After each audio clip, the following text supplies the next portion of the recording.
On a tous en nous quelque chose de Marie-Madeleine. Si, et sous prétexte que vous n'êtes pas aussi canon que la bien-aimée du cantique avec sa chevelure abondante, ses dents étincelantes, ses courbes avenantes, sans parler du reste, ne prétendez pas le contraire. Je vous vois, les yeux dans les yeux, et je vous dis que vous avez un air de parenté avec la jolie courtisane devenue disciple de Jésus. Et puis d'ailleurs, ce n'est pas une réalité physique, mais une disposition spirituelle, ce gène magdaléen dont je vous parle. Alors certains ne vont pas se trouver assez saints, assez convertis pour ressembler à l'apôtre des apôtres. Et c'est vrai, que nous avons encore bien des défauts à corriger. D'autres, au contraire, ne vont pas tout à fait s'associer à celle qui a dû être délivrée de 7 démons. Quand même, nous n'avons pas tous 7 démons, ça en ferait beaucoup, en nous. Nous ne sommes pas tous des convertis au sens de Marie-Madeleine qui un jour est passée avec le Christ des ténèbres à la lumière. Et pourtant, il y a en nous quelque chose de Marie-Madeleine. Alors vous vous dites peut-être c'est une banalité générale. C'est un être humain, nous aussi, elle aima Jésus, nous aussi. Mais ce n'est pas ce que dit l'Écriture. L'Écriture dit qu'il y a en elle quelque chose qui a demeuré en premier, et qui se retrouve comme un ADN spirituel en chacun d'entre nous. Alors qu'est-ce donc? Son péché? Non. Elle a été une grande pécheresse, mais elle n'était pas la première. La première, tous les premiers sont Adam et Ève, et puis Marie-Madeleine n'était pas non plus la dernière. Alors sa sensualité, oui et non. Certes, cette femme câline, au parfum de luxe, est l'un des personnages les plus sensuels de l'Écriture. Mais là non plus, elle n'est pas la première. Souvenez-vous du roi David, de son fils Salomon, de Samson, ou encore de l'apôtre Matthieu. Comme elle, nous avons à vaincre, c'est vrai, les passions de la chair, les gourmandises pour certains, mais bien d'autres passions encore. Mais la sensualité est une chose que Dieu nous donne. Elle est bonne en soi. Elle peut même nous faire grandir si on arrive à la maîtriser. Alors, qu'est-ce qu'il y a en nous de Madeleine? La miséricorde, peut-être. Oui et non, c'est vrai que cette femme a su toucher tout particulièrement le cœur de Jésus. C'est vrai qu'elle est l'archétype, le modèle de la brebis perdue, qui a été retrouvée, celle que le maître est allé rechercher en abandonnant les 99 autres, plutôt en les laissant dans le bercail, pour ramener sa brebis préférée.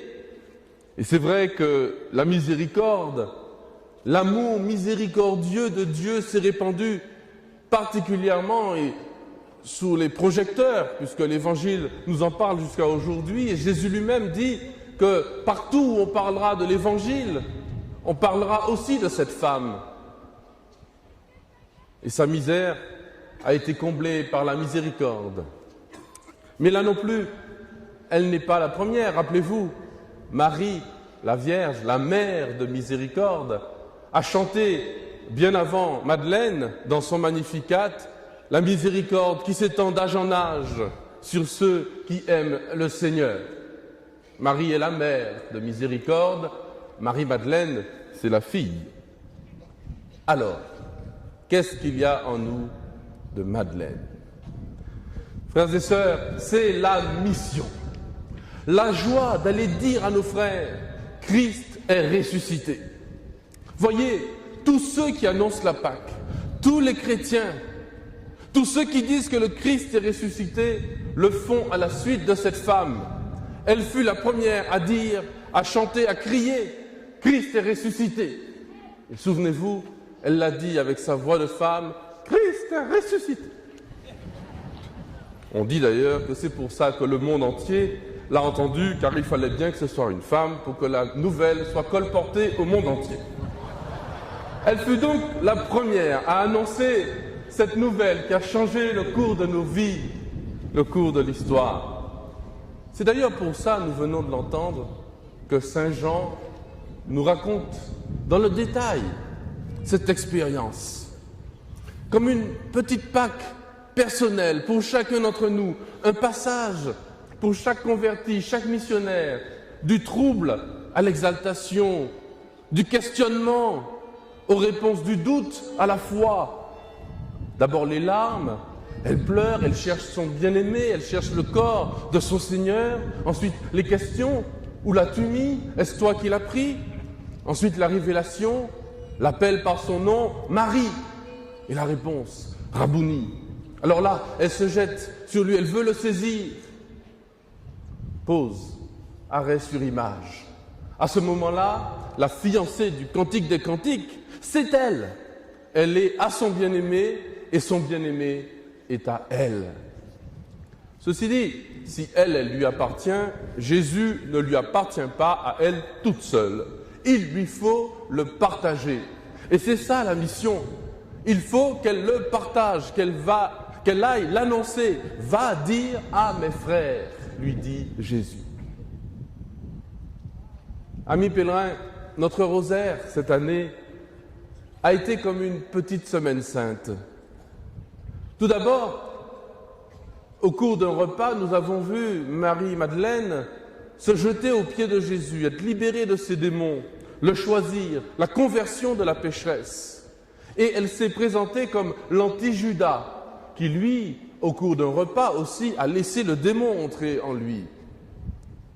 Ensuite, pendant le repas chez Marthe et Marie, Marie-Madeleine s'est présentée comme la disciple bien-aimée aux pieds de Jésus, figure du disciple bien-aimé qui lui aussi au cours d'un repas reposait sur le sein de son Seigneur et de son Maître.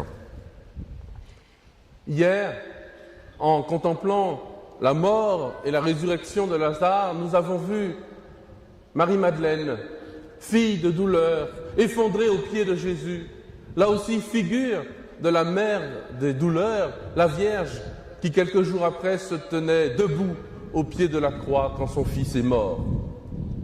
Mais à la résurrection, l'évangile que nous venons d'entendre, c'est elle-même. Ce n'est pas la figure de tel ou tel personnage qui viendrait plus tard, c'est elle-même, comme une grande, parce que c'est une grande. C'est elle qui annonce la résurrection. C'est elle qui devient la patronne. Et les couturières savent de quoi je parle quand on parle d'un patron. La patronne de tous ceux qui annoncent l'évangile, de tous les prédicateurs, des jeunes qui iront dans le monde bientôt annoncer que le Christ est beau, et on ne vous croira peut-être pas. Elle non plus, on ne l'a pas cru tout de suite, mais nous sommes là, c'est à cause d'elle aussi. Et de nous tous, la patronne de tous ceux qui se tournent vers le monde pour dire que le Christ est ressuscité, et même, alors ça c'est la classe, la patronne des Dominicains. Marie-Madeleine, c'est nous. Marie-Madeleine, c'est vous, ceux qui annoncent le Christ. Un prêtre atteint d'une maladie incurable, qui pouvait le faire mourir d'une minute à l'autre, me disait « Je suis une Madeleine vivante, je suis une Marie-Madeleine, parce que depuis 20 ans, ma vie est entre la vie et la mort, entre ce monde et l'éternité. Je suis toujours dans le passage, dans la Pâque. Il me faut vivre à la fois dans ce monde et déjà me préparer à voir Dieu. Je suis une Madeleine vivante parce que je dois vivre dans la joie de la résurrection à chaque instant. Non pas tourner vers la mort, mais tourner vers l'éternité, la joie de me convertir en permanence. Amis pèlerins, frères et sœurs, nous avons tous en nous quelque chose de Madeleine. Les larmes, non. Mais la joie de pouvoir dire tous ensemble, Christ est ressuscité. Alors disons-le tous ensemble, Christ ressuscité. Amen.